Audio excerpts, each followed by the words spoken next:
பெரிய ஆழ்கடலானுங்க கடலோடைய ஆழத்தை அளக்கவே முடியாது. உலகில் சொல்லுவாங்க கடல் ஆழத்தையும் பொண்ணோடைய ஆழத்தையும் அளக்கவே முடியாது இல்லைங்களா?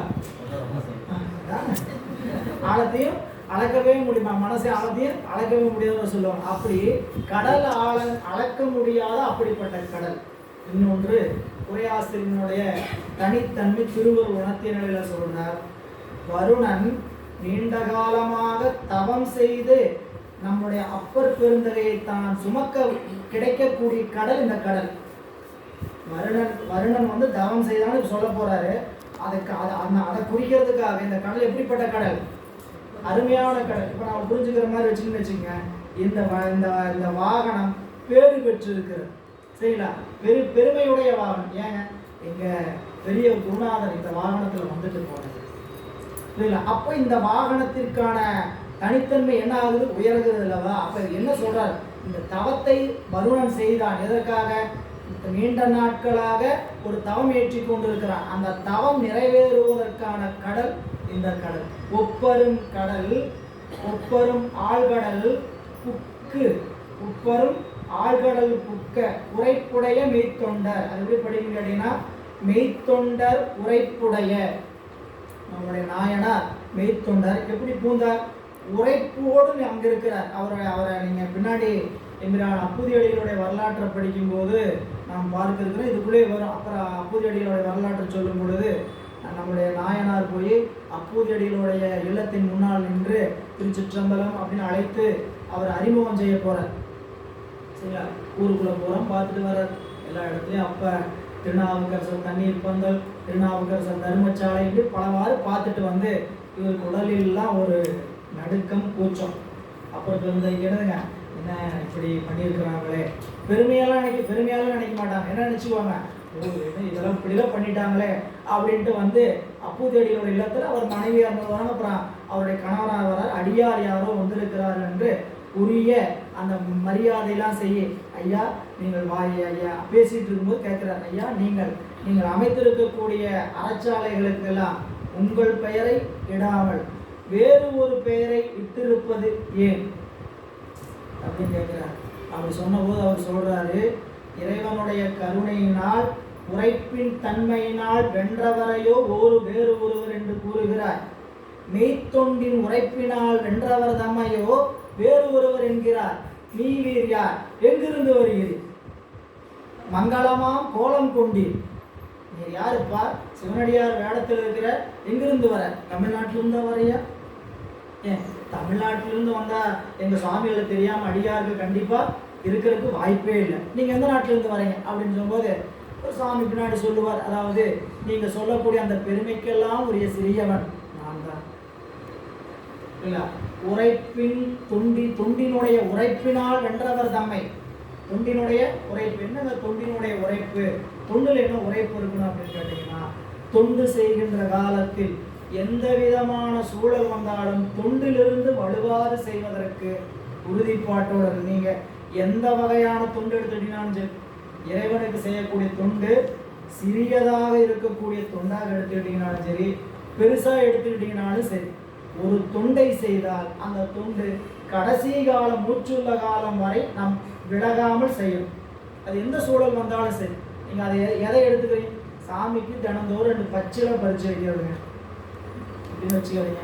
4 பேருக்கு 4 பச்சளை பறிச்சு வைக்கிறது. இவ்வளவுதான் என்னுடைய தினந்தோறும் சாமிக்கு நான் கரெக்டாக. அதுக்கு மேலே செய்கிறது அதிகப்படி. குறைஞ்சபட்சம் நான் 4 பேருக்கு என்ன பண்ணுவேன்? 4 பச்சிலை எடுத்து பறித்து வைப்பேன். இறைவனுக்கும் 4 பேருக்கும் விளக்கு ஏற்றுவேன். நீங்கள் என்ன வேணாலும் பணி செய்யலாம். 5 எழுத்தை 1000 முறை உச்சரிப்பேன். இப்படி ஒவ்வொருத்தரும் ஒவ்வொரு பணி எடுத்துக்கிட்டோம்னா இந்த பணியில் எந்த விதமான காலச்சூழலிலும் இடர்படாது செய்யணும். என்ன காலச்சூழல்? ஞானசம்பந்த பெருமான் சொன்னார், இடரினும் தளரினும் எனது உருநோய் தொடரினும் உணகழல் விடுவேன் அல்லேன். இடர் வந்தாலும் தளர்ந்து போவது வந்தாலும் எனக்கு நோய் தொடர்ந்து நின்றாலும் உன்னுடைய திருவடிகளை தொழுதலை நான் விடமாட்டேன். பதிகம் முழுக்க படிச்சீங்கன்னா அத்தனை உரைப்போடு அந்த பதிகம். இடரினும் தளரினும் எனதொரு நோய் தொடரினும் உணகழல் தொழுதிடுவேன். அடுத்த பாட்டில் சொன்னார், நனவினும் கனவினும் நம்பா உன்னை மறவினும் வழிபடல் மறவே நம்மா. எப்படிங்க கனவுல போய் முடியும்? நனவுல மறக்க மாட்டேன்னு சொல்றது சொல்லலாம். எப்படிங்க கனவுல போய் மறக்காம நான் உடைய நினைச்சிட்டு இருப்பேன்னு சொல்ல முடியும்னா, இங்க நனவுல தொடர்கிற தொடர்ச்சி தான் கனவில் தொடர். சரிங்களா? நீங்க உறக்கத்துக்கு போகிற வரைக்கும் ஒரே போட அஞ்செழுத்து சொல்லிட்டு இருந்தீங்கன்னா, அஞ்செழுத்து வந்து உறக்கத்தில் கனவிலும் காப்பாற்றும் என்பது நம் பெரியவர்கள் கண்டிருக்கக்கூடிய உண்மை. சரிங்களா? இது அடியன் ஏற்கனவே சொல்லியிருக்கக்கூடிய செய்தி தான். நம்மளுடைய பேச்சாளர் ஒருவர் கனவில் உறங்கி கொண்டிருக்கும் போது கனவுல, சரிங்களா, தன்னை யாரோ துரத்துவது, ஒரு விலங்கு துரத்துவது போலவும், அந்த விலங்குகிட்ட தப்பிக்கிறதுக்காக அஞ்செழுத்தை சொல்லிட்டு ஓடுனதாகவும், அந்த அஞ்செழுத்தை சொல்லிட்டு ஓடும்போது கடைசியில் ஒரு எல்லையில போய் ஒரு மதில் வந்து அந்த மதில் மேலிருந்து கீழே எட்டி குதிக்கும் போது படுத்துட்டு இருந்த படுக்கையிலிருந்து கீழே விழுந்துட்டார். புரியுதா? கீழே விழுந்து விழிச்சு பார்த்தா படுக்கை பக்கத்துல அந்த கொசுவர்த்தியினால் எரிந்து கொண்டு இருக்கிறது. கொசுவர்த்தி பத்த வச்சதுனால படுக்கை பக்கத்துல என்ன ஆயிட்டு இருக்குது? எரிய ஆரம்பிச்சிருச்சு. இவர் கீழே விழுந்ததுக்கு அப்புறம் அங்க தப்பிச்சு கீழே விழுந்ததுக்கு அப்புறம் எழுந்து பார்க்கிறார் படுக்கிறது. இப்ப நான் கனவுல அஞ்செழுத்து சொல்லி போனதுக்கு போது கூட எனக்கு இறையருள் துணை செய்தது அப்படின்னு. இதெல்லாம் கற்பனையாலாம் நம்ம என்ன பண்ண முடியாது, நினைச்சு பார்க்க முடியாது. அவங்க வாழ்க்கையில ஒவ்வொரு அனுபவம், சரிங்களா, அஞ்செழுத்து அவ்வளவு உயர்ந்தது என்பதை திருப்பதிகள் நமக்கு காட்டுகின்ற நிலை. அப்போ சுவாமிகள் அந்த இதை சொன்னார். நம்ம ஞானசம்பந்த பெருமான் வாழினும் சாவினும் வருந்தினும் போய் நனவினும் கனவினும் சொன்ன அடுத்த பாடல் சொன்னாங்க, வாழினும் சாவினும் வருந்தினும் போய் வீழினும் உணகாலல் விடுவேன் அல்ல. ஒவ்வொரு பாட்டையும் எடுத்து படிச்சு பாருங்க. பேரிடர் பெருகியோர் வெப்போடு விரவியோர் வெந்துயர் தோன்றிடினும் அப்படின்னு ஒவ்வொரு பாட்டிலையும் எந்த ஒரு சூழலையும் நான் பெருமானுடைய திருவடியை மறக்க மாட்டேன் அப்படின்னு உறுதிப்பாடோட நின்றார். இது தொண்டர்களுக்கு இருக்க வேண்டிய கடமை. தொண்டர் இறைவனுக்கு தொண்டுபட்டு நிற்கிறோம்னா நாம் என்ன அளவுக்கு நம்மளால அந்த பணியை நிறைவு செய்து கொடுக்கணுமோ நிறைவு செய்து கொடுக்கணும். நீங்கள் பெருசாக ஏற்றுக்கிட்டு செய்ய முடியாமல் போகிறது வேண்டாம். எந்த பணியை செய்யலாம்னு நினைக்கிறீங்களோ அந்த பணியை மூச்சுள்ள வரைக்கும் செய்யறதுக்கான முயற்சி. அவங்க ஒரு பணியை எடுத்துக்கிட்டு என்ன பண்ணுறது, இது நீங்கள் இந்த சமூகத்தை நோக்கி நகர்ந்து நம்ம பணி செய்யலை. நாம் எப்படி பணி செஞ்சுட்டு இருக்கிறோம்? நம்மளை சார்ந்து தான் பணி செஞ்சுட்டு இருக்கிறோம். ஒரு பூவை வச்சோம்னா அந்த பூவுக்கான வேண்டுதல், பூவுக்கான என்ன கேட்கறோம் நினைச்சுக்கிட்டே தான் வைப்போம். இந்த பூ வச்சிருக்கிற இன்னைக்கு நான் தினந்தோறும் வச்சுக்கிட்டு வரேன் சாமி, கொஞ்சம் பார்த்து என்ன பண்ணுங்க, கருணை செய்யுங்க அப்படின்னு தான் எனக்கு. நாம் என்ன பூ வைக்கும் போது இறைவனுக்கு இந்த பிறப்புல பூவும் நீரும் கொண்டு பூசனை செய்வது எனக்கு கொடுத்திருக்கக்கூடிய வாய்ப்புன்னு நினைச்சு செஞ்சீங்கன்னா அது நிஷ்காமிய வழிபாடு. நம்ம வழிபாட்டை எப்படி செய்கிறோம்?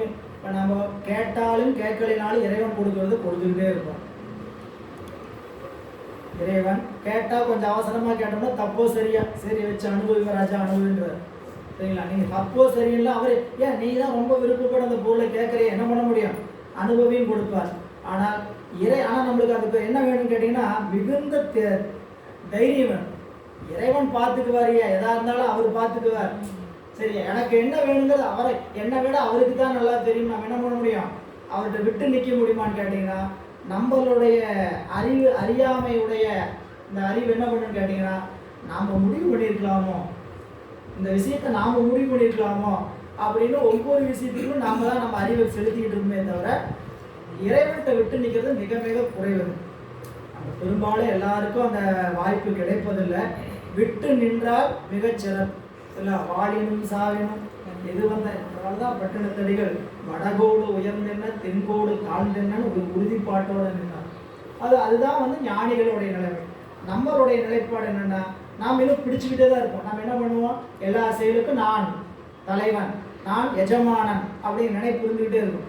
இந்த நினைப்போட நாம் செய்கின்ற வரைக்கும் நம்ம அந்த பலனை சாமி அவர் நம்ம கையிலே கொடுத்தாரு. நம்ம செஞ்சு அந்த பலன் என்ன பண்ணிடுறாரு? நம்ம கையிலே கொடுத்தாரு. அவர் பார்த்துக்கிட்டுன்னு போகட்டோம்னா சரி, பலனை அவர் கொடுத்துட்டு செயலை பூரா அவர் என்ன பண்ணிடுறாரு? அவர் ஏற்றுக்கிறார். செயல் நாம செய்யறோன்னு முடிவு பண்ணணும்னா செயலை நம்மை செய்ய சொல்லி நம்மகிட்ட பலன் என்ன பண்ணிடுறாரு? நம்மகிட்டே கொடுத்துறாரு. இல்லை சாமி கொடுத்து எதை கொடுத்தாலும் ஏற்றுக்கலாம் அப்படின்னு நினச்சிட்டோம்னா பலனை நம்மிடத்தில் கொடுத்து விட்டு செயலை அவர்வால் ஏற்றுக்கொள்கிறார். நம்ம செய்கிற வினை பூரா எங்கே போய் முடியுங்க?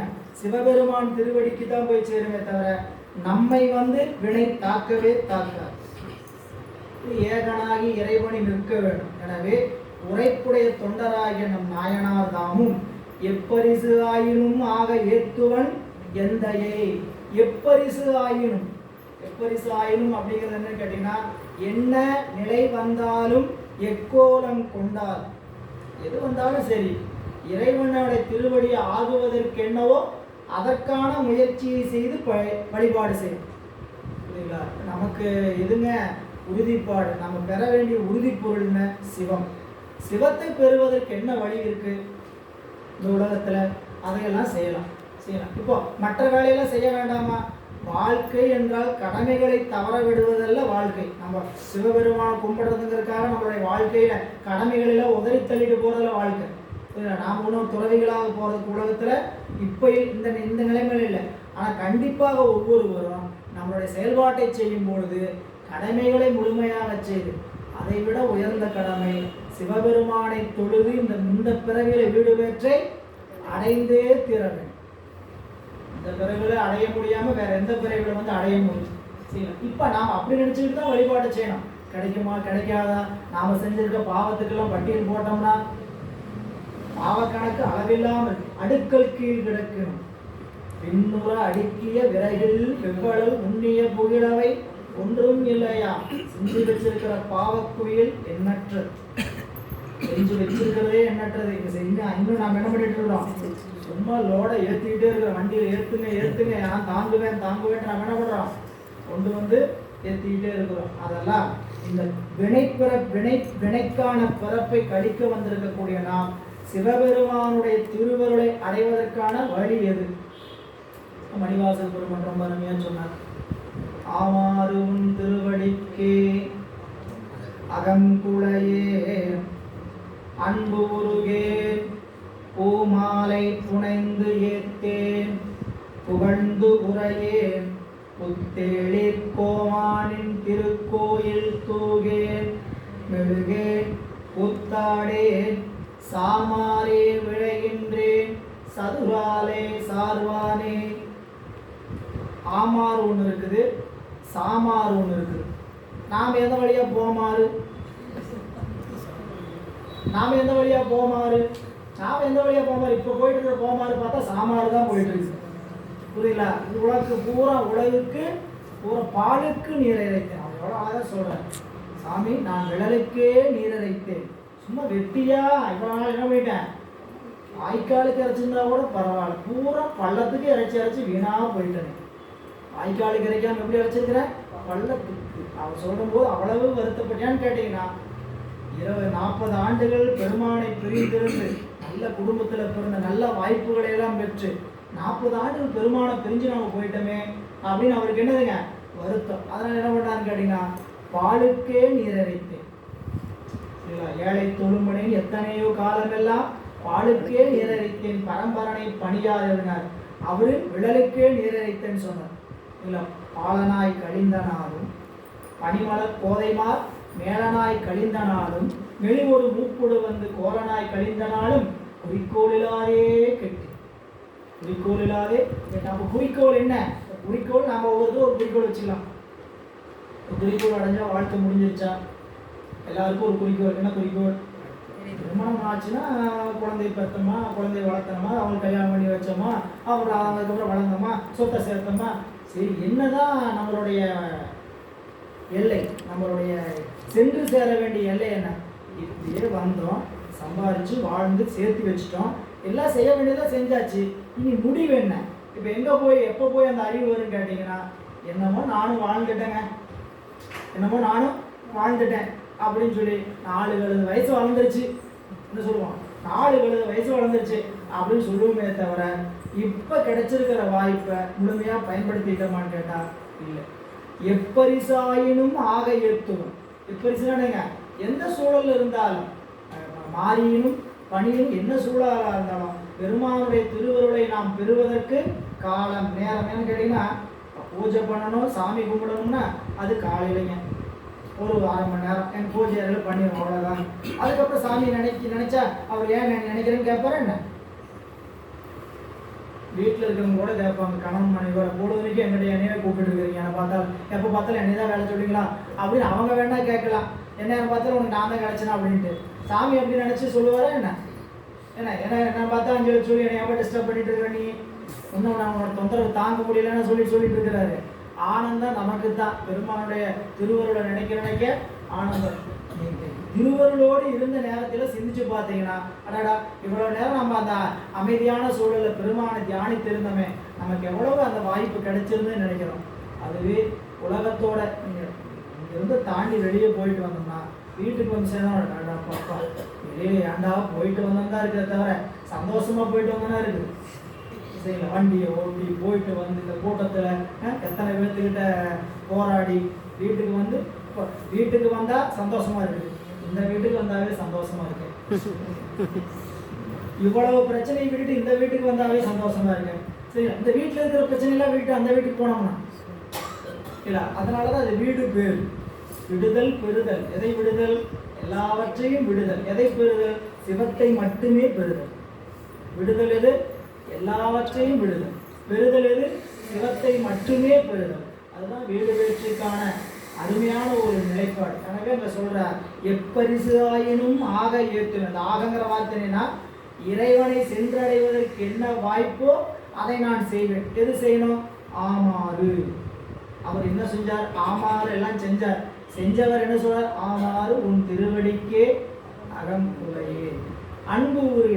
அப்ப என்ன செய்யணும்? அகம்புலைய வேண்டும், அன்பாக உருக வேண்டும், பூமாலை புனைந்து ஏற்ற வேண்டும், புகழ்ந்து பாட வேண்டும், பெருமானுடைய திருக்கோயிலை சூழ வரம் வர வேண்டும். இத்தனையும் செய்தால் ஆமாறு.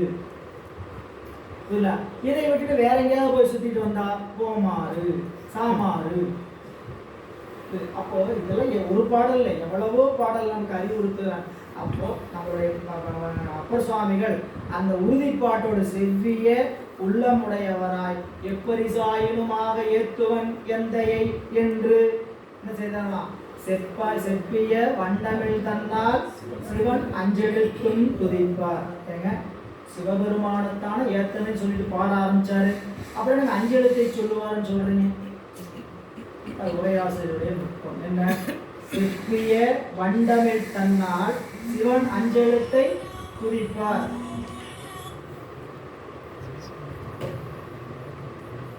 செப்பிய வண்டமிழால் சிவன் அஞ்செழுத்தை துதிப்பார். பெருமானுடைய திருவருளை எண்ணி அஞ்செழுத்தை துதிப்பாராக ஆகிறார். சொற்றுமை வேதியர்